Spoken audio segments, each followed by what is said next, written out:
Más allá de la innovación. El espacio sonoro mensual de Open Expo Europe para estar al día de la innovación tecnológica abierta. Más allá de la innovación.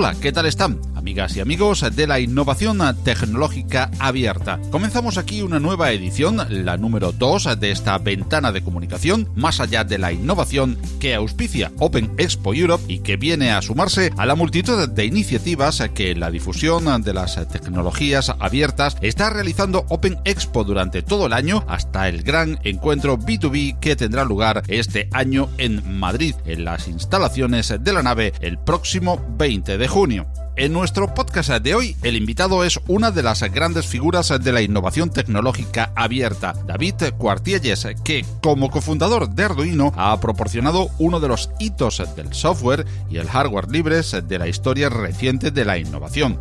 Con David Cuartielles hablaremos, por supuesto, de Arduino, pero mucho más allá reflexionaremos de otros aspectos de la tecnología y de su intensa vida de investigación y docente.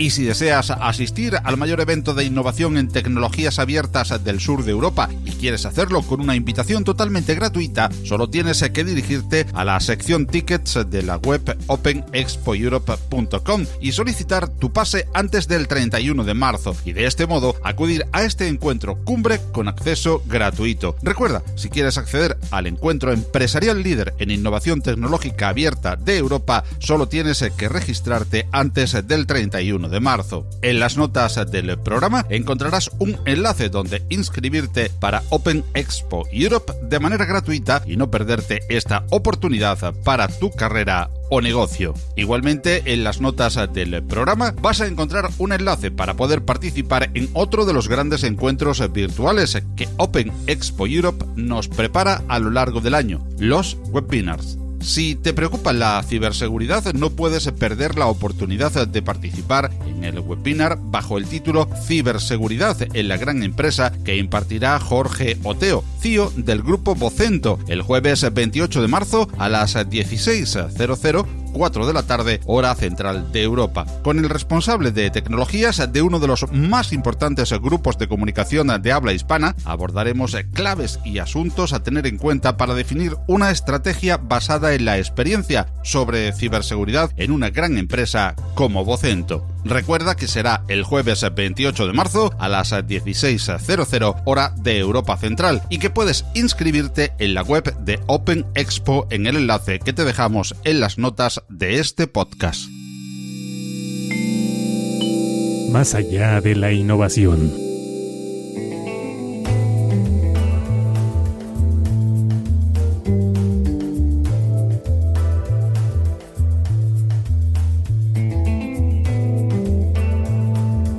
Y en cada edición de Más allá de la innovación, nuestro núcleo gira alrededor de un invitado especial relacionado con las tecnologías, la cultura y la innovación en abierto. Y hoy tenemos el placer y el honor de disfrutar de una de las grandes personalidades del sector.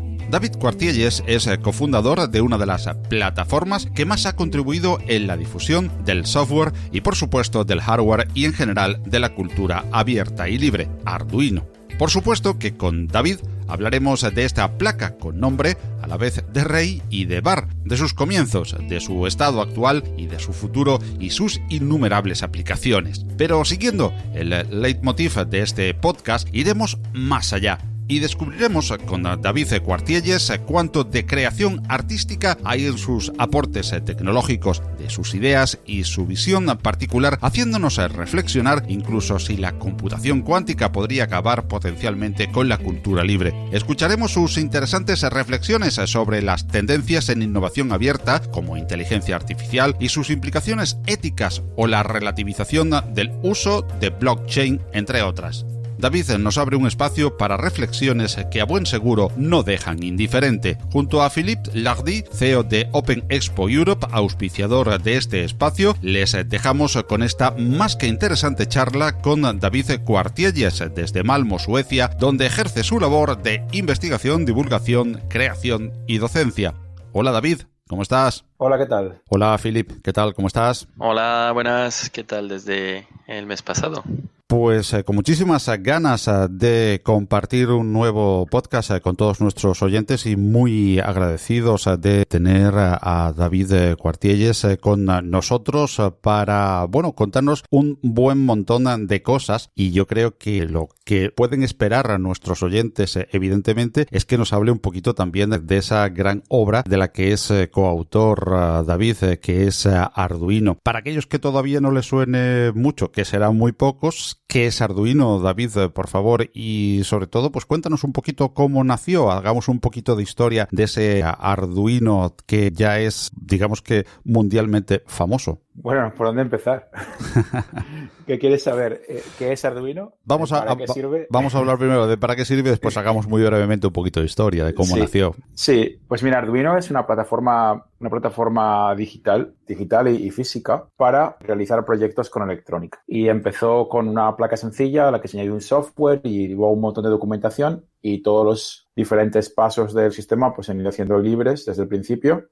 Y seguimos un modelo de apertura en el día del lanzamiento, ¿no? Porque como incluimos hardware y demás, y aparte hemos descubierto que nos copia constantemente, que para eso es abierto, pues preferimos hacerlo de esa manera para que no tener demasiadas interrupciones en el proceso de creación. Porque si no, con el hardware pues nunca lanzaríamos. Ese es el gran problema, ¿no? Hagamos ahora un pelín de historia. David, ¿cómo nació? ¿Dónde detectasteis la necesidad y por qué surge Arduino? Pues sí, mira, el tema es que yo soy profesor en la Universidad de Malmö en Suecia desde hace 19 años, y mi socio Máximo también es profesor, en este caso en varias universidades alrededor del mundo, y coincidimos en la Escuela de Diseño Interactivo de Ivrea en 2005. Cada uno veníamos por nuestro lado con haber creado diferentes sistemas para que los alumnos que estudiaban diseño industrial y diseño interactivo pudieran crear dispositivos digitales interactivos. Desde pues, prototipos de nuevos aparatos del hogar hasta instalaciones artísticas. Porque nos dimos cuenta que cada vez la tecnología era más y más pequeña, iba a caber dentro de cosas ridículas, y que va a tener sentido hablar de, por ejemplo, poner sensores en un bolígrafo, ¿no? Y que cuando llega ese momento, pues tendríamos que ser capaces de responder desde un punto de vista del diseño a la creación de aparatos de cualquier tipo, y que no bastaba con hacer la caja, había que además comprender el funcionamiento. Y surge de esa necesidad.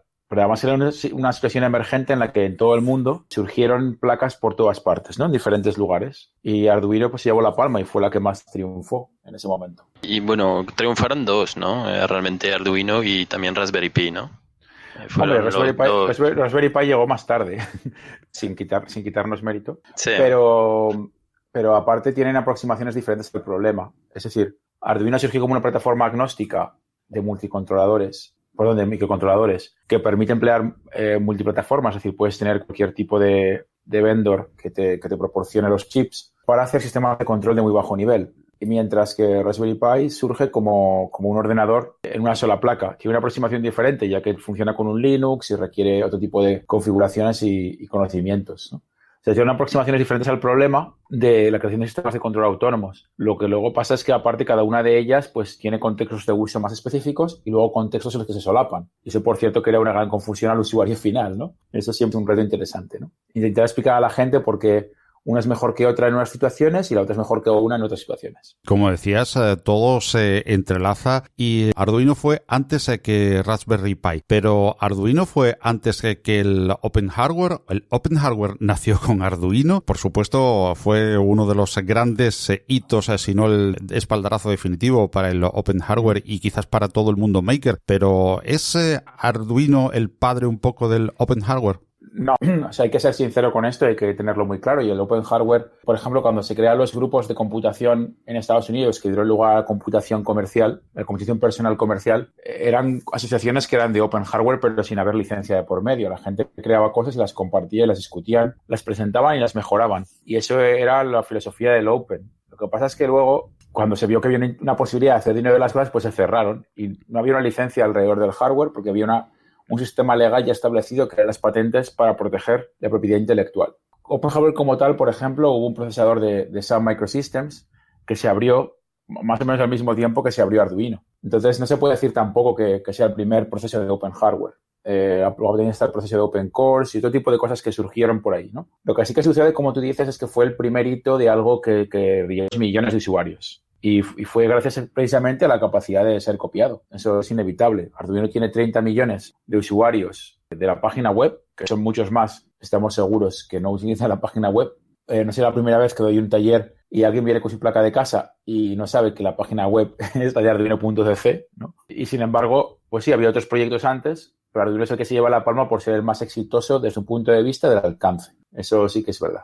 Y has mencionado, bueno, la posibilidad de hacer de Arduino también, pues, una empresa que, bueno, genere unos beneficios y pueda continuar con su labor también empresarial. Arduino precisamente no se destaca por tener unos precios elevados, sino unos precios muy ajustados en las placas. Y en todo el mundo open hay esa especie de, bueno, contradicción, lucha entre lo libre y lo gratis. Evidentemente tenemos cada vez más y mejores ejemplos de que lo open puede generar pues un retorno adecuado a las inversiones que se hacen, y lo open está triunfando en muchísimos aspectos. Arduino también ha puesto su granito de arena a hacer rentable una inversión con precios ajustadísimos. ¿Cuál es el modelo en el que se basa Arduino para hacer viable la producción de esas placas?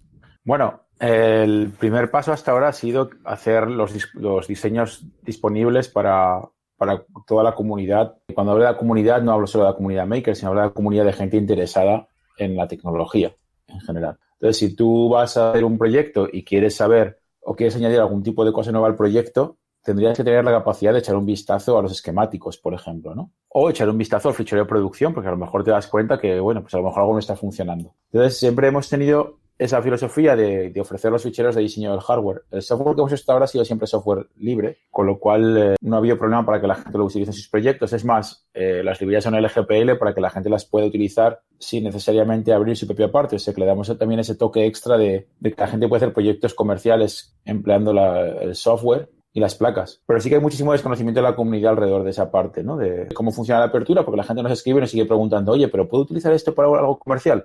Sí, claro que sí. ¿Pero no os tengo que pagar nada? Pues la verdad es que con esto no. Con las placas Maker, los nuevos formatos que llamamos MKR, estamos buscando un formato híbrido, en el que la gente, si reutiliza el diseño para hacer otra cosa, tenga una posibilidad de tener un formato de licencia. Algo así como MySQL, ¿no? Pero lo estamos discutiendo y todavía no hemos llegado a una conclusión de cuál es la mejor forma de hacerlo. Pero cuando son todas las placas clásicas que se emplean para educación y demás, es completamente libre. Desde el punto de vista que tú le quitas el logotipo al diseño y te lo puedes fabricar. Entonces ahí no tenemos ningún tipo de dolor en compartir. Entonces la pregunta de cómo se puede llegar a hacer dinero con esto, eso es el gran reto. Pues como en el resto del open source, a través de servicios, ¿no? La gente que hace una buena librería de software luego gana dinero porque te vende un servicio mejorándola para ti. Nosotros pues damos servicios en educación, damos servicios en ingenierías, damos servicios en diseño. Y así es como hacemos el dinero realmente. El hardware es solamente un tercio de los ingresos de Arduino, con lo cual, si fuera del hardware, realmente no viviríamos. Y una pregunta ya, pues, por curiosidad, con todas las compras que ha habido el año pasado, ¿nadie os ha hecho una oferta para adquirir Arduino, de alguna manera? Una vez nos hicieron una que era tan ridícula que tuvimos que decirles que no. Pero no puedo decir quién la hizo ni por cuánto, ¿no? Pero era tan ridícula que, vamos, me entraba la risa, ¿no? Sí. Hombre, se está produciendo un proceso de consolidación de las empresas de silicio, que yo creo que tiene sentido. Porque si realmente quieres tener algo que sea efectivo en costes, tienes que hacer un poco de consolidación. Por otra parte, tiene un poco de riesgo, porque puede pasar como está pasando con la ingeniería médica y farmacéutica, donde la gente que tiene acceso a una única patente de fabricación de una medicina, por ejemplo, pues luego va y te cobra mucho más de lo que debería de cobrarte, como se ha visto con algunas medicinas del VIH y algún cáncer, creo. El asunto aquí es que las empresas de hardware se están unificando y que, bueno, esto puede provocar que a largo plazo suba el precio de los controladores y los procesadores que se utiliza para hacer placas al final del día, ¿no? Porque si no tienen competidores con arquitecturas competitivas, pues ¿qué puede pasar? ¿No? Pues, por ejemplo, Microchip y Atmel es un ejemplo. Eran grandes competidores y de repente Microchip absorbió a Atmel. Lo que sí que sucede es que bueno, hay diferentes filosofías y, por ejemplo, Atmel trajo una filosofía de acercamiento a la creación de hardware que no existía antes. la filosofía anterior era: yo te regalo los chips para que hagas pruebas, pero no tienes que pagar el sistema de desarrollo, que es lo que tenía Microchip. Y Atmel lo que hizo fue decir: no, yo te hago un compilador basado en GCC, que es gratuito y libre, y entonces tú me pagas por los chips, pero por todos los chips. Y se demostró que ese era un formato que la gente prefería. Y pasamos de tener un mercado completamente dominado por Microchip a tener un mercado controlado en un 90 y pico % de los 8 bits por Atmel.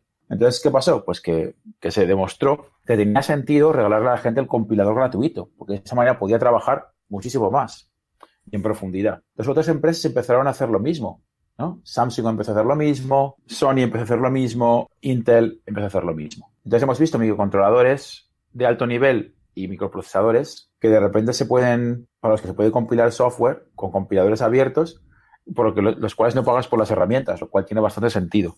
Oye, David, y has comentado que Arduino empezó como una placa, bueno, pues un poco dedicada a la investigación y sobre todo a proyectos de educación. Pero ahora Arduino está por todas partes. ¿Cuál es el sitio que a ti más personalmente te ha sorprendido en el que se ha ubicado la placa o se ha derivado algo alrededor de Arduino que realmente hayas dicho, pero bueno, hasta ahí no podíamos pensar llegar? Bueno, no sé si lo sabéis, pero hay un Arduino que está en la Estación Espacial Internacional. Pues no lo sabíamos. No, mira, no sabía, no. Es el más llamativo, ¿no? El que está más arriba. Sí. Sí, esto es unos experimentos científicos que se pueden hacer para que colegios puedan lanzar experimentos en la estación espacial. Estoy fatal. Estación espacial. Y bueno, tú haces un experimento en clase, por ejemplo, de radiación de luz, y luego lo repites en microgravedad para ver si el resultado es el mismo. Y te envían el software de vuelta de la estación espacial a tu ordenador para que puedas comparar las gráficas. Ese es un experimento muy interesante. Y bueno, es una cosa que vamos a lanzar este año en colaboración con alguien, pero bueno, que esa es una de las cosas más increíbles que he visto últimamente. Pero he visto Arduinos en todas partes. Hay una empresa de Canarias que lo tiene unos drones submarinos que van a 1000 metros bajo el agua. Para que te hagas la idea, o sea, está desde lo más abajo a lo más arriba. Y entre medio se emplea para un montón de cosas. Yo lo he visto emplear en Microsoft Research, por ejemplo, para hacer proyectos de mejoras de capturas de imagen, controlando un acelerómetro de alta precisión para eliminar cuando la imagen sale borrosa porque se mueve la cámara, por ejemplo. Para los nuevos sistemas de tacto de los móviles en Apple también se ha utilizado para prototipar cosas ahí. Se utilizan en los sitios más increíbles que te puedes imaginar.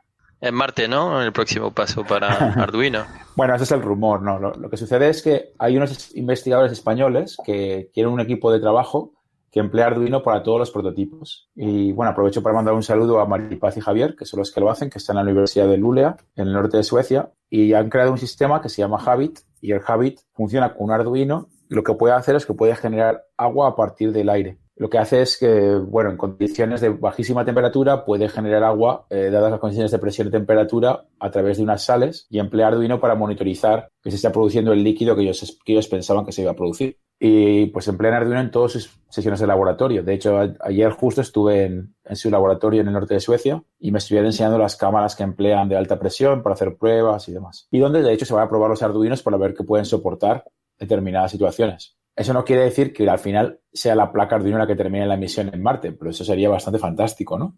Sí, sería genial. Es que esto sería súper llamativo. Y dentro de los sensores que existen creados por las comunidades o creados por empresas, ¿cuál echas en falta? ¿Echas en falta algún sensor en particular o alguna cosa que has pensado y que todavía no existe? Yo creo que muchos sensores, prácticamente existe de todo. El problema que hay es que tiene un precio muy alto. Entonces, nos encontramos en esa situación clásica en la que alguien ha invertido mucho dinero en I+D y quiere tener un retorno de inversión, y entonces no puede hacer algo un poco más barato. Y a mí, por ejemplo, sí que me interesaría tener sensores que puedan trabajar en todo tipo de líquidos y te puedan dar concentraciones diferentes de sustancias, por ejemplo, el pH del agua, cantidad de oxígeno, cantidad de nitrógeno, etcétera, que podrían permitir hacer experimentos muy interesantes, pero además podrían permitir en situaciones, yo qué sé, pues en el tercer mundo, de sistemas de control de regadíos, por poner el caso, ¿no? Que es algo que parece que no, pero Arduino está empezando a utilizarse en situaciones de ese tipo, porque es una herramienta muy fácil de utilizar y permite que la gente genere sus propias herramientas de control de su caso específico. Ya no es que digan, pues puedo comprar tal máquina para hacer, sino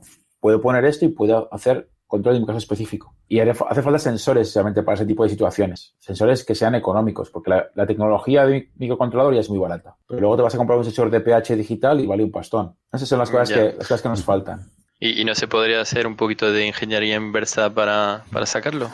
Sí, bueno, con eso, honestamente, no te voy a engañar, estoy intentando trabajar con la Universidad de Malmö aquí en Suecia, porque ellos aquí tienen un laboratorio que se llama Biofilms, que son expertos en la creación de sistemas que hacen electrolisis. Entonces, cuando tienen algo que pueda medir voltaje y corriente, cambiando el tipo de solución que se aplica sobre 2 terminales de cobre, se puede detectar todo tipo de sustancias en líquidos. Entonces, yo veo que por ahí es un camino. Otra cosa es que, claro, invertir en hacer algo que sea factible y fabricable a partir de algo como esta investigación de ese tipo lleva bastante tiempo. Pero ellos han hecho cosas muy divertidas como, por ejemplo, hackear antenas NFC y cortarles un cacho y ponerle su electrodo, de manera que solamente conducen cuando es en presencia de la sustancia. Entonces, así se han hecho chips que pueden permitir descubrir sustancias a través de radio, ¿no? De forma muy sencilla y económica. Pero claro, eso, pasar de ese prototipo hecho en casa a algo que sea comercial y sea utilizable, hay un trecho. Hay un trecho. Total, sí, sí. Y tú, mejor que nadie, prácticamente nos puedes hablar de que si el arte y la tecnología, es una pregunta que yo me hago. ¿Se toca interacción solo del lado del diseño o hay más enjundia ahí? Hay muchísimo que hablar. O sea, el arte siempre ha estado muy cercano al mundo de la tecnología. De hecho, el arte se produce con tecnología. Los pinceles, los lapiceros y demás son tecnología. Los instrumentos musicales son tecnología, ¿no? Son herramientas que permiten aumentar las capacidades humanas, tanto para optimizar un proceso como desde nuestra capacidad de expresión. Entonces, tú imagínate, cualquier herramienta de software y de hardware, obviamente, pues permite también lo mismo. Y dentro de lo que sería tecnología digital, de hecho, hay una serie de personas a las que se les llama los pioneros digitales, que colaboraron ya en los años 60 con científicos que trabajaban con ordenadores para ver en qué forma se podían utilizar los ordenadores de forma creativa. Y aquí en Suecia, por ejemplo, había un señor que murió hace poco, que se llama Sture Johannesson, que trabajó con Steve Jobs, empleó sus impresoras para hacer representaciones gráficas, ¿no? Bueno, hay muchísima más gente, podría hablar sobre ello un rato, pero para que te hagas a la idea, sí hay una conexión muy cercana. Y la ventaja que tiene el arte desde un punto de vista más conceptual es que te permite ser irreverente y preguntarte cosas que no te preguntas de otra forma, ¿no? Te permite romper algunas normas y al romper esas normas pues pueden salir cosas que no habrías hecho de otra forma, ¿no? Ese es uno de los trucos que tiene, ¿no?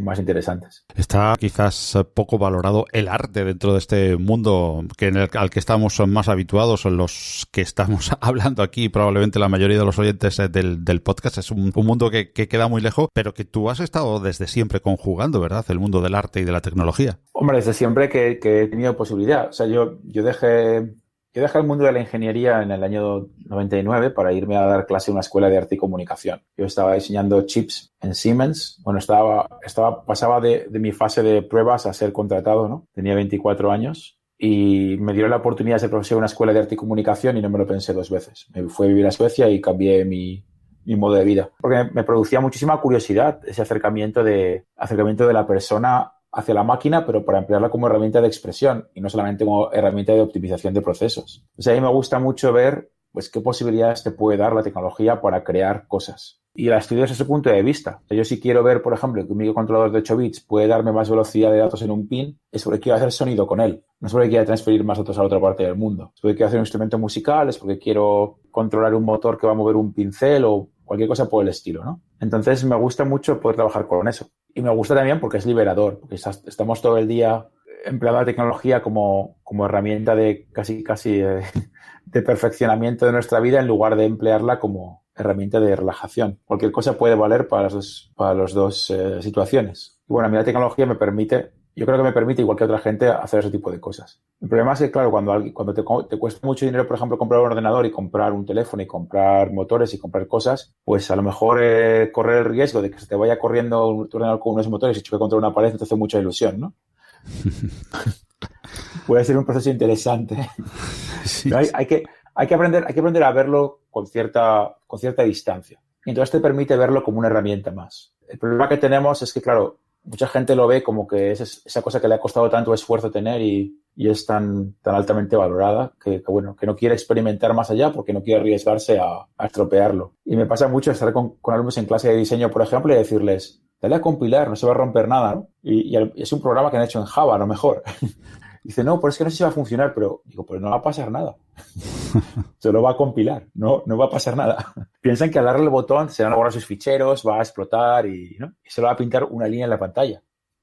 Entonces hay Eso es muy interesante también ver situaciones. Ahora mismo, por ejemplo, estoy dando muchos cursos simultáneamente, pero ahora mismo acabo de subir para esta entrevista de darle clase a estudios de diseño industrial y están diseñando, hay una chica que está diseñando una lámpara, que es muy, muy bonita la lámpara, la verdad. Y yo no habría podido hacerlo, ¿sabes? Cuando ella viene con su idea, ¿no? Y se crea una situación muy interesante de colaboración porque ella tiene una serie de ideas de uso de cómo le gustaría que se comportase la lámpara. Casi la personaliza, a la persona la personifica. Y yo veo que puede hacer el software para llegar a esa situación, ¿no? Y cómo se pueden conectar los sensores. Y, por ejemplo, le acabo de enseñar a esta chica a soldar. Y me decía, es que me da mucho miedo y tal. Le digo, ¿qué diferencia hay entre coger una sierra? Porque hay una sierra para cortar la madera que como pongas la mano, despídete de la mano. Digo, poner la mano encima de la sierra que poner ese soldador que solo está a 400 grados. ¿Sabes? Lo único que hay que hacer es no ponértelo en el ojo, pero ¿no? Todo lo demás va a ser sin problemas. Es interesante, pues eso, cómo tiene miedo porque dices, que puedo romper el sensor si lo caliento mal. Digo, por supuesto. También podrías coger un trozo de madera de caoba que vas a emplear para hacer una silla y que vale más que ese sensor y destruirlo en 2 segundos. Pero si empleas bien la sierra no lo vas a hacer. ¿No? Es intentar traer a la gente a comprender que no es tan místico ni tan raro. Es un material más que vale para construir cosas. Ya, pero se puede entender el respeto, ¿eh? Yo creo que todos hemos pasado por allí también y todos hemos aprendido. Pero yo me acuerdo de las primeras que me tocó soldar algo, no me sentía muy, muy cómodo. Los entiendo perfectamente. Sí, no, Sí. yo soy un poco egoísta con eso, porque si no lo sueldan ellos, lo tendré que soldar yo. Ah, vale, visto así ya es otra cosa, sí, ya es otro tema. Y, a ver, sí que me gustaría volver y ir un poco a tu opinión sobre diferentes temas que yo creo que son totalmente compatibles con temas de hardware libre, pues que son temas de, bueno, antes hemos hablado de Internet de las cosas, de objetos conectados por encima, pero ¿qué opinas pues de la inteligencia artificial, del blockchain, del big data? De temas de ciberseguridad, si todo está vinculado. ¿Qué opinas de lo que serían estas tendencias, ¿no? O de estos temas que tenemos encima de la mesa algunos desde hace unos años y otros que han aparecido al gran público hace poco? ¿Cuál es tu opinión sobre cada una de ellas? Bueno, la inteligencia artificial, por ejemplo, me parece un tema apasionante porque yo hace ya como 4 años o 5 hablaba con un profesor de la Universidad de Zaragoza que se llama Bonifacio Martín del Río sobre hacer redes neuronales súper pequeñas en procesadores de 8 bits, ¿no? Para hacer pues pequeños sensores que fueran capaces de distinguir pequeñas cosas, ¿no? Pues solo pudiera decirte, ¿es rojo o no es rojo? Cosas por el estilo, ¿no? Y él decía, sí, no hay ningún problema. Ese señor es un experto en el tema y decía, sí, se puede meter sin ningún problema, ¿no? Pero la cuestión para mí siempre era, vale, se puede hacer, pero tiene sentido, ¿no? Esa era siempre, ¿no? La pared, ¿no? De decir, bueno, tiene sentido y ahí nos quedamos parados. Pues a lo mejor no, ¿no?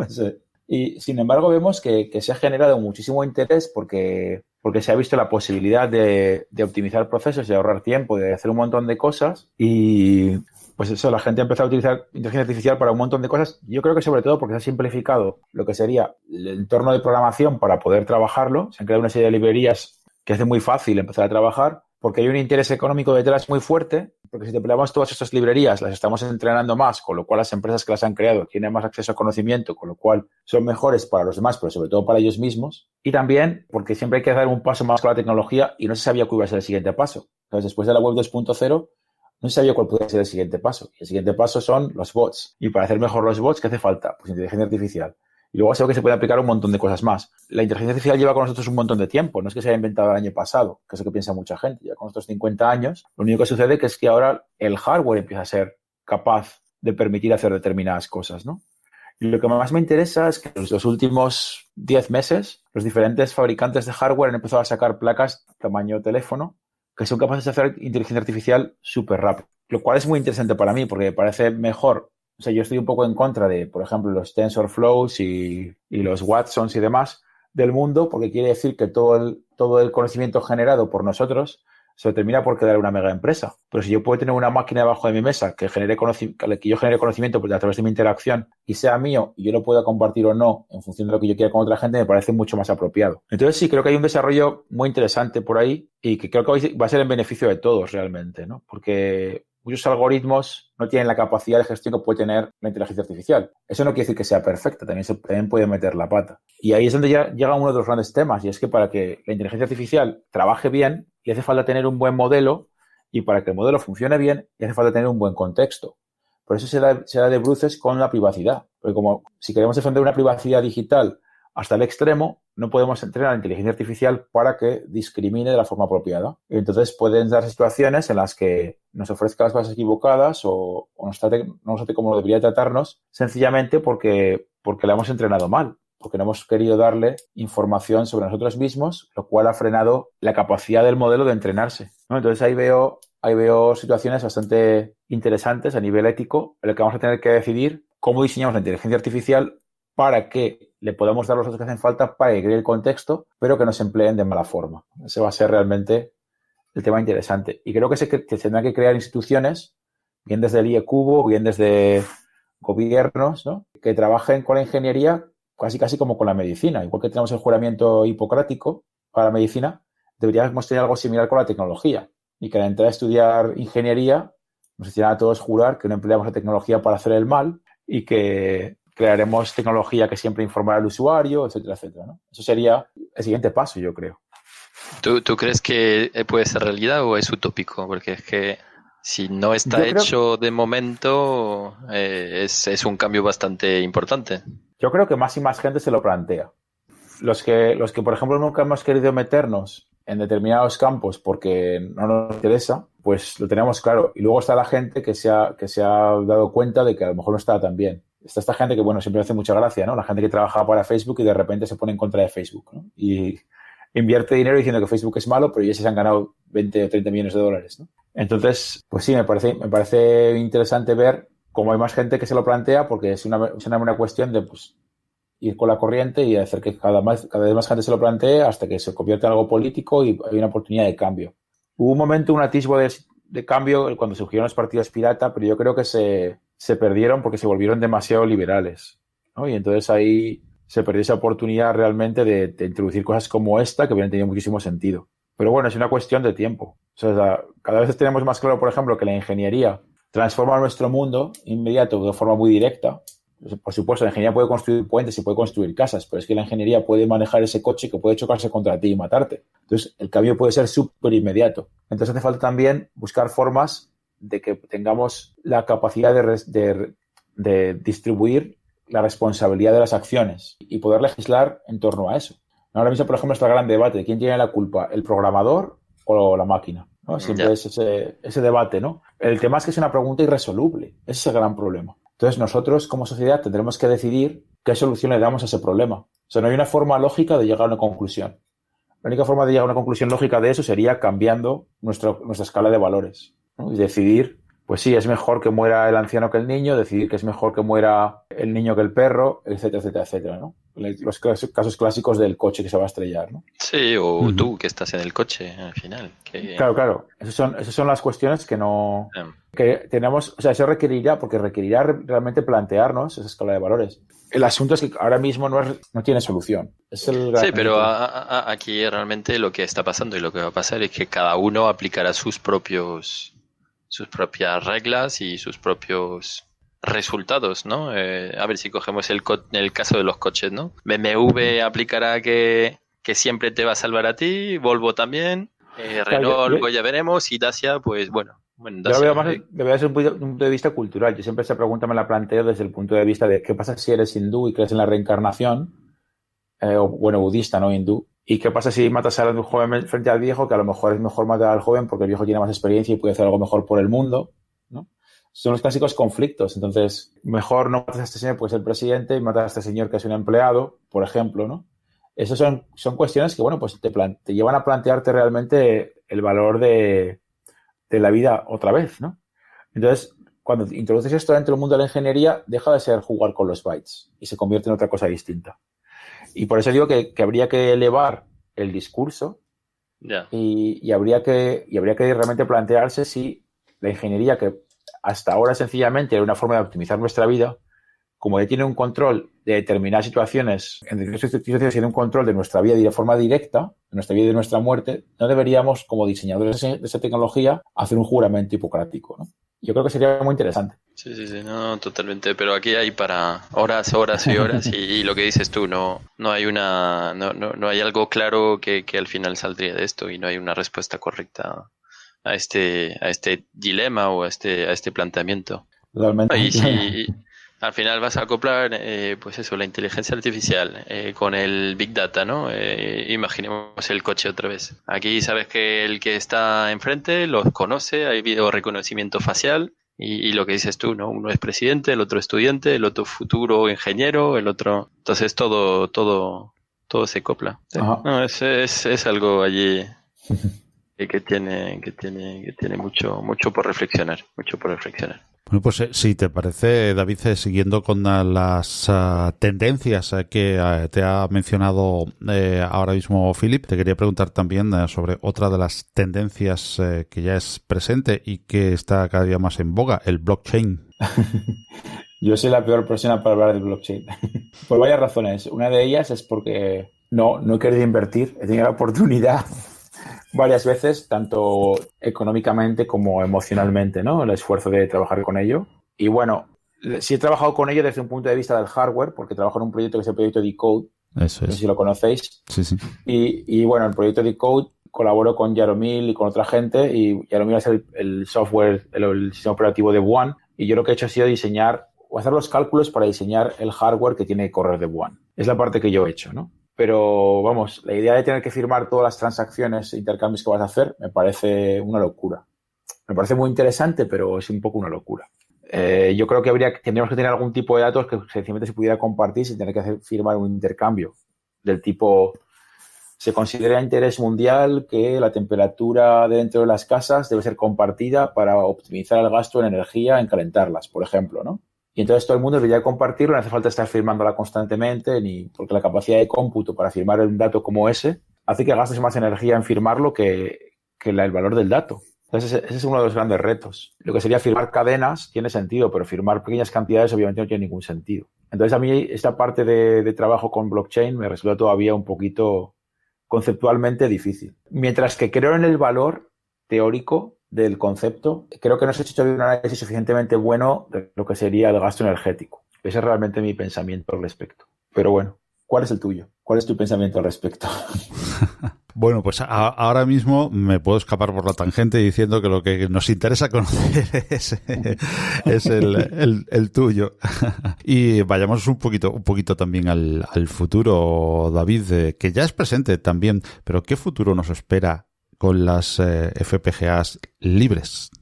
Ese sí que es un tema interesante, porque las FPGAs libres es un concepto que me apasiona porque realmente me gustaría que triunfasen a nivel personal, ¿no? Para el oyente inexperto hay que explicar que la idea de FPGA libre consiste ahora mismo en que se ha conseguido hackear el bitstream de programación de las FPGAs. Tú diseñas el código para una FPGA, lo diseñas dentro de un ordenador con un lenguaje que bien puede ser un lenguaje programado o bien puede ser un lenguaje de bloques que se convierte en lenguaje programado. Eso se exporta a un fichero binario y ese fichero binario está codificado específicamente para cada chip o para la marca de cada chip. Y el modelo de negocio de las FPGAs ha sido siempre que ese fichero codificado, o sea, esa codificación no se compartía con nadie. Entonces, para poder compilar un programa para la FPGA de la marca X, hacía falta el compilador de la marca X. Punto. Ese era el modelo de negocio. Lo que ha pasado es que ha habido mucho interés, porque la arquitectura de la FPGA se conoce, porque es un modelo de chip específico. Había mucho interés en intentar crear herramientas libres para el proceso de creación del bitstream. Y no es que no se pudieran crear porque fuera técnicamente imposible, sino que no se podían crear porque las casas de fabricación de chips no te querían dar las especificaciones, ¿no? Estabas en la oscuridad, era protección por oscuridad, realmente. Y lo que ha sucedido es que se ha creado un proyecto que consiguió hackear el bitstream de una familia de procesadores y que va camino de hackear el bitstream de más familias de procesadores, porque una vez que hackeas el de una, las demás se supone que van a caer poco a poco. Y eso te permite programarlas. Pero ¿cuánto tiempo va a durar eso? Pues durará el tiempo que le apetezca al fabricante de chips hasta que decidan cambiar el bitstream otra vez. O hasta que decidan que su modelo de negocio puede ser mucho más rentable, como hemos visto en muchas otras ocasiones y estamos viendo. Exactamente, que es como pasó con los microcontroladores. Con los microcontroladores pasaba eso. Tú tienes que emplear el compilador de pago hasta que Atmel vino y ofreció el compilador en software libre, que es lo que expliqué antes, ¿no? Entonces, ese realmente es el reto. La pregunta está en el aire. Yo personalmente se la he preguntado a un par de fabricantes y no me han querido responder. Entonces, es la pregunta de decir, oye, ¿vais a aceptar esto? ¿Vais a ofrecer la especificación? La gente no ha querido responder, ¿no? Entonces se crearía un mercado separado. Y eso a esa gente no les interesa en el fondo. Se crea un mercado en el que competirían por ver quién hace el mejor software y competirían por quién hace el mejor hardware, quién puede integrar más puertas lógicas. Y ahora mismo lo que hacen es que te venden un modelo integral y trabajas con ellos para todo. Entonces, claro, que le rompan su modelo monolítico no es muy interesante, ¿no? Ese es el reto. Bueno, puertas más cerradas se están abriendo. Sí, no, vamos a ver, no lo digo desde un punto de vista negativo, ni pesimista. Sí. Lo veo como un reto. Ahora, claro, la otra pregunta realmente, por ejemplo, que me han hecho muchísimas veces, ¿por qué Arduino no está empleando FPGAs libres, ¿no? Bueno, porque el concepto de FPGA libre no existe. Existen FPGAs que han sido hackeadas y el tipo de escala que tiene Arduino creo que podría convertir en un problema la supervivencia de estos proyectos, ¿no? O sea, el hecho de que haya una comunidad de usuarios que tenga miles o decenas de miles de usuarios que estén hackeando las FPGAs no supone un inconveniente para el modelo de negocio del fabricante. Pero si nosotros entramos y podemos hacer millones de placas en un año, sí que supondría un problema para el modelo de negocio del fabricante, con lo cual seguramente se terminaría el sistema para todos. Yo creo que es mucho mejor que siga trabajándose como una comunidad abierta que poco a poco va expandiendo hasta que no quede más remedio que todos los fabricantes tengan que aceptarlo. ¿Me explico ahí cómo va el asunto? Sí. O sea, yo creo que es mucho mejor ser subversivo en esta situación y que se produzca una expansión y que la gente, de hecho, que empezó este proyecto tenga la capacidad de llevarse el mérito y de crecer poco a poco sin que nadie les moleste y que eventualmente consigan que se abra del todo y que nadie entre a intentar hacer un negocio de ello porque sería un problema. Yo creo que es entonces cuando se cerraría el asunto. Es una teoría. Y de los fabricantes de chipset que conocemos, ¿no? AMD, Intel, Nvidia o de los de chipset para network, ¿cuál es el más abierto o el más libre o el que está haciendo cosas más abiertas? He visto, por ejemplo, Nvidia que ha lanzado con Ubuntu, por ejemplo. No sé si tienes constancia de quién.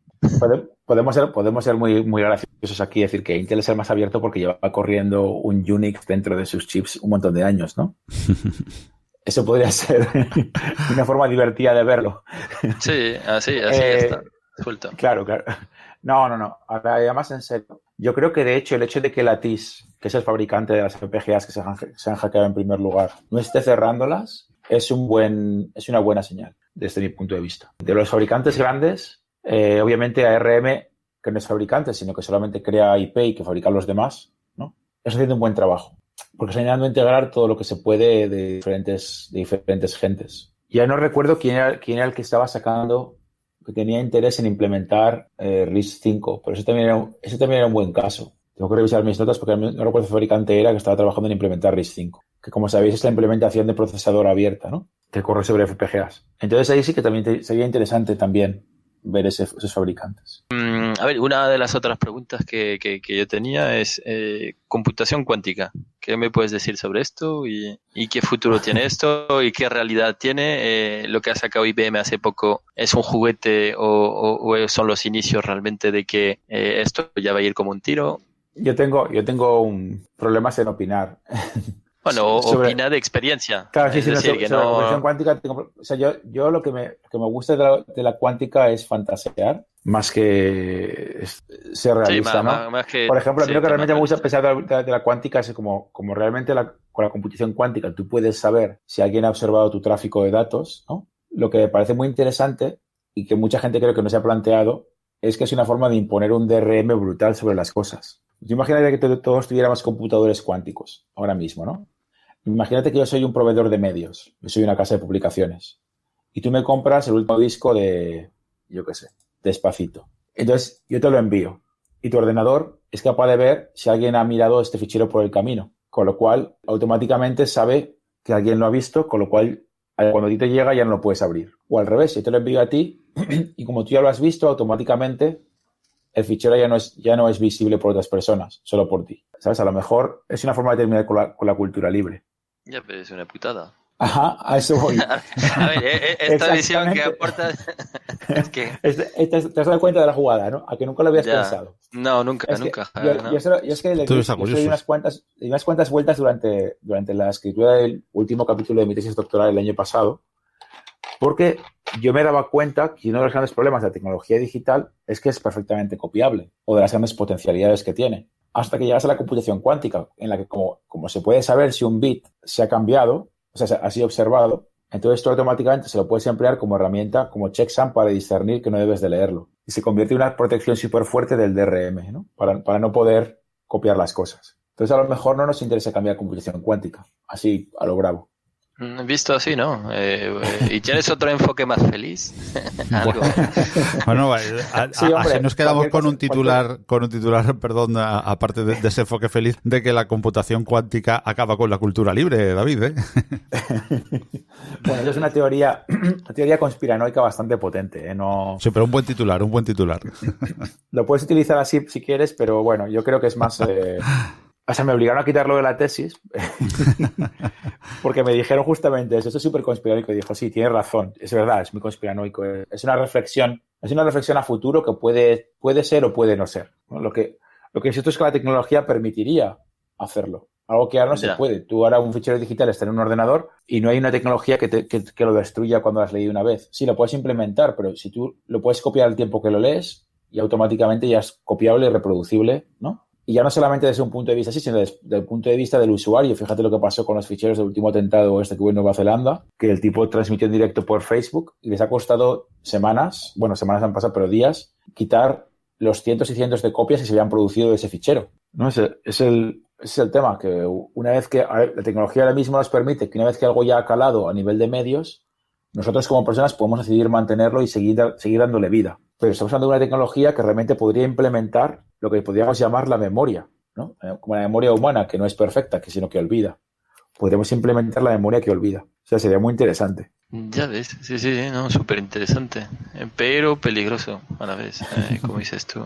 Bueno, así, a ver, si he entendido bien este enfoque, podríamos hasta prescindir de blockchain, ¿no? Con este tema, ¿no? Me Claro, estoy yendo un poco, perdón. No, es que no haría falta firmar. Es exactamente, ese es el punto. Es que sí, no, por eso, es que va un poco ahí con lo que has dicho antes, ¿no? Claro, porque blockchain solamente es un parche que hemos tenido que implementar porque no teníamos otra forma de poder garantizar una comunicación segura, un intercambio seguro en el que supiéramos quién había participado en el intercambio. Pero si tenemos una tecnología que de partida te permite saber si alguien te ha observado, y ya sabes si el intercambio ha sido seguro o no ha sido seguro, directamente. Entonces, ya, pues ya, con ese punto de partida te cambia por completo todo. Hay cosas que las que estamos hablando ahora que tienen valor que dejan de tener valor automáticamente. Y lo interesante es que vuelven a tener valor los contenidos. Porque lo que nos ha pasado, por ejemplo, con las monedas virtuales, ¿no? Es que ha tenido valor un número absurdo. No ha tenido valor nada que realmente tenga un valor real. Ha tenido valor la circunstancia de tener un número único.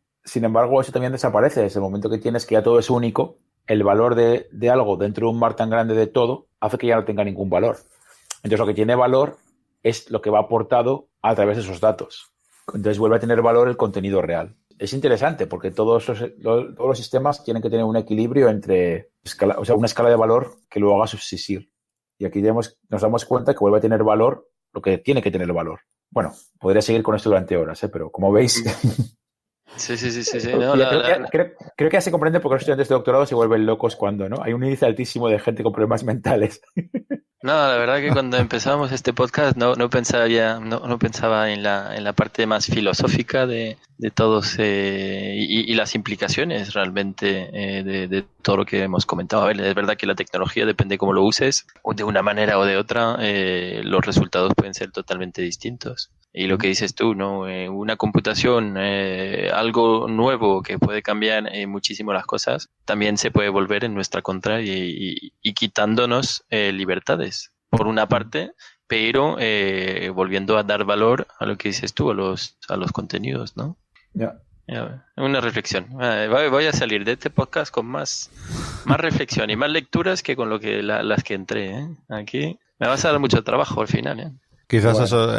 Eso es lo bueno. Oye, David, y para ir concluyendo, vamos a preguntarte un poquito más de carácter personal. ¿Por qué ese cambio de Zaragoza hasta Malmo? ¿Qué encontraste allí que te dejó por esas tierras del norte? Oh, pues fue el trabajo. Mucha gente... Aquí se viene por dos razones. Vienes porque tienes una buena oportunidad o porque tienes una familia. O sea, lo que me pasó a mí fue que yo tenía muchísimo interés, como comentaste antes, en la creación con tecnología. Y cuando yo me gradué en España, hace 20 años, el que se graduaba de ingeniero tenía un gran futuro como ingeniero. Pero yo quería probar otras cosas. y en España no podía. No podía porque no tenía los contactos, no tenía la red que hace falta. Venía de una ciudad pequeña que es Zaragoza, en la que no había grandes oportunidades en ese campo en concreto. Y bueno, de repente surgió una oportunidad que me parecía de lujo, que era irme a una escuela que estaba pensada y creada para trabajar con la tecnología para la expresión artística y contemporánea, con lo cual lo vi claro como el día. O sea, eso es lo que me trajo a Suecia. Y no me he ido por lo mismo. Yo tengo una suerte que muy buena, y es que yo no tengo un trabajo, yo tengo un hobby hecho trabajo. He tenido que buscarme un hobby de esos de verdad. He tenido que aprender a hacer jardinería para poder relajarme de mi día a día, porque me lo paso demasiado bien. Pues ahora, por ejemplo, son casi las 6:30 de la tarde y cuando salga de aquí me voy a volver al laboratorio, que tengo un par de alumnos ahí esperándome, por ejemplo, ¿no? Llevo todo el día desde las 9 de la mañana con un alumno distinto cada media hora. Entonces son épocas y a mí se me aporta muchísimo. Bueno, pues te dejo para Philip, al cual le hemos dejado en este podcast, al igual que a mí, le has dejado pues con bastantes reflexiones. Te dejo para él ya la última pregunta y no te robamos más tiempo para que puedas también atender a esos alumnos sobre tu futuro. También te quería preguntar brevemente, antes, como te decía, de dejarle a él la palabra, alguien que ha participado en algo tan importante dentro del mundo de la tecnología y de la tecnología libre como Arduino. ¿Qué metas ahora se pone por delante que le emocionen y que le empujen a seguir creando hitos tan importantes como ese? Bueno, pues ahora mismo yo tengo dos metas muy claras. Una de ellas, como soy el CTO de educación de Arduino y quiero empezar a trabajar con países enteros, con grandes regiones de países grandes, en repensar cómo hacer la parte de educación digital. Y bueno, me gustaría seguir trabajando con eso, ¿no? Ahora mismo en España estamos trabajando con el Ministerio de Educación. Hacemos un proyecto este año para 220 colegios, de la mano del INTEF y con la financiación de la Estación Bancaria de la Caixa, que nos ayuda durante 5 años a financiar proyectos educativos para que sea gratuito para las escuelas. Y bueno, me gustaría seguir haciendo cosas como esa, ¿no? Ahora mismo pues estoy trabajando con gente en Uruguay, gente en Chile y demás, buscando cosas similares. Ese es mi objetivo, ¿no? El poder transformar la educación a nivel de secundaria, de preuniversidad y demás, para que la tecnología juegue un papel importante, transversal, todas las asignaturas, para que la gente pueda mejorar su proceso educativo. Porque el día a día de hoy funciona con tecnología digital y creo que tenemos que buscar la forma de que forme parte de la educación. Entonces eso realmente me mueve un montón la neurona en mi cada día. Y mi otro objetivo realmente es buscar sistemas más sostenibles a nivel ecológico para la creación de productos para todo el mundo, ¿no? Entonces, yo estoy obsesionado con la creación de bioplásticos y tenemos un proyecto que espero que empiece pronto, si nos dan la beca, para la creación de carcasas con bioplásticos para tecnología educativa también. En el primer caso lo vemos para tecnología educativa, para hacer robots y demás, pero lo querríamos llevar a tecnología del hogar, ¿no? Pues sí, esos son objetivos claros. Bueno, yo para concluir, ¿qué libro nos puedes recomendar o qué lectura nos puedes recomendar para seguir en esta dirección, para seguir abriendo la mente? Bueno, pues justo me acaba de llegar un libro ahora mismo, que lo pedí porque lo leí durante mi tesis y no lo pude conseguir en ese momento en impresión porque no estaba en papel y tuve que robar PDFs de todas partes, y ahora ya he conseguido comprar la versión en papel, que es un libro de MIT Press, que se llama Writing and Unwriting Media Art History, y cuenta la historia de Erkki Kurenniemi, que es uno de los padres de la música electrónica, unos grandes luthieres electrónicos. No sé si suena a un grupo que se llama Pansonic, y Erkki les creaba instrumentos musicales, pero antes los creó para él mismo desde los años 60. Se le considera uno de los padres filosóficos del teléfono móvil. Es un señor que vivía toda su vida documentando personalmente todo lo que hacía. Tomaba fotografía, vídeo, VHS, Betamax, MiniDB, digital, y su idea, bueno, tenía un montón de diarios escritos, y su idea era que para el año 2048 habría una inteligencia artificial tan fuerte que a través de los trazos que él dejase de su vida sería capaz de replicarle. Esa era su idea. Entonces aquí hay un par de académicos finlandeses que han escrito este libro que recoge realmente pues lo que es su pensamiento y analizan sus archivos personales y demás. Me parece muy interesante porque os puede dar más ideas también, ¿no? De pues todo lo que sería inteligencia artificial, hacia dónde puede ir y cómo hay gente pues que la ha visto ya clara desde hace muchísimo tiempo, ¿no? Y realmente yo creo que uno de los capítulos que hay de Black Mirror está inspirado en la vida de este hombre, ¿no? Toda esta idea de que en el futuro podrán recrearte a través de los datos que dejes disponibles. Sí, pero no tendrás conciencia. Bueno, eso es discutible. Claro. Es que... Crearás una nueva consciencia. Yo creo que ese Yo creo que es un debate también muy potente que podríamos seguir durante horas, ¿no? Al final del día, ¿qué es la consciencia, no? Es como el debate de qué es el alma. Entonces, yo creo que si tienes una base ética, automáticamente generas una conciencia. Ese es el reto que la gente que trabaja con inteligencia artificial tiene ahora mismo. Cómo crear máquinas que sean capaces de discernir cuando salen fuera de sus normas. Y eso, en cierta manera, genera una consciencia. No está basada sobre el carbono, está basada sobre el silicio, pero ¿quién dice que no lo sea? El hecho de que sea una forma de vida diferente a la nuestra no quiere decir que no lo sea. Interesantísima la reflexión. Muchas gracias. No. A ver, podemos así seguir mucho. Pero súper interesante. Me quedo con el libro y espero a 2048 para ver si su teoría era correcta o no. De saber si serán capaces de replicarle. Y a nosotros que nos lo cuentes. Sí, bueno. Yo creo que todavía estaremos por aquí. Sí. Espero que sí, que todavía andaremos por aquí. Queda poco, ¿no? 29 años. Bueno. Vosotros sois bastante más jóvenes que yo. No te lo tomes así, Paco, que tú también estarás por aquí.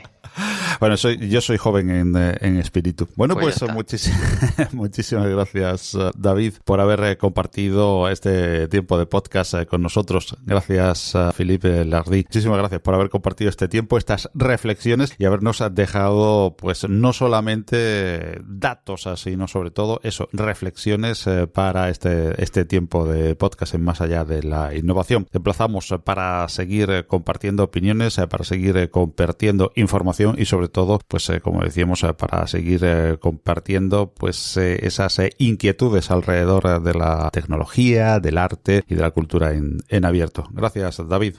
Muy bien, chicos, gracias. Hasta luego. Muchas gracias a ambos. Más allá de la innovación. Tu cita mensual con la innovación tecnológica abierta de la mano de Open Expo Europe.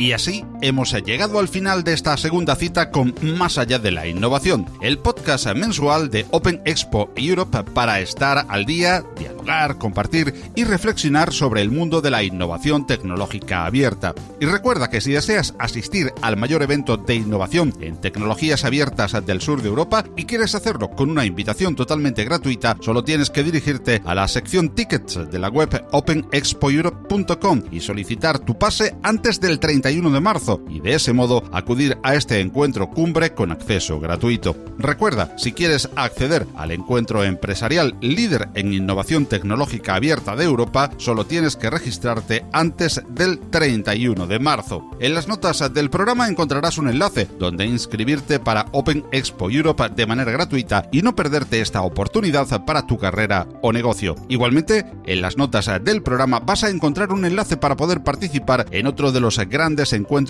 virtuales que Open Expo Europe nos prepara a lo largo del año, los webinars. Si te preocupa la ciberseguridad, no puedes perder la oportunidad de participar en el webinar bajo el título Ciberseguridad en la gran empresa que impartirá Jorge Oteo, CEO del Grupo Vocento, el jueves 28 de marzo a las 16:00, 4 de la tarde, hora central de Europa. Con el responsable de tecnología de uno de los más importantes grupos de comunicación de habla hispana, abordaremos claves y asuntos a tener en cuenta para definir una estrategia basada en la experiencia sobre ciberseguridad en una gran empresa como Vocento. Además, podrás participar e interactuar como oyente en la parte final del webinar. Recuerda que será el jueves 28 de marzo a las 16:00, hora de Europa Central, y que puedes inscribirte en la web de Open Expo en el enlace que te dejamos en las notas de este podcast. Toda la música de Más Allá de la Innovación procede de incompetence.com bajo la dirección de Kevin MacLeod y se licencia Creative Commons, al igual que todos los contenidos del podcast con atribución compartir igual. Más Allá de la Innovación es distribuido por Google Podcasts, Spotify, iVoox, Spreaker y a través del feed principal en la web openexpoeurope.com. En todos estos lugares encontrarás la posibilidad de enviarnos comentarios y sugerencias a través de los espacios habilitados para vuestra participación. Te agradecemos la atención que has dedicado a este programa y te emplazamos al próximo mes en nuestra nueva cita en la red. Hasta entonces, recibe un cordial saludo de todo el equipo de profesionales de Open Expo Europe a través de Más allá de la innovación. ¡Hasta luego!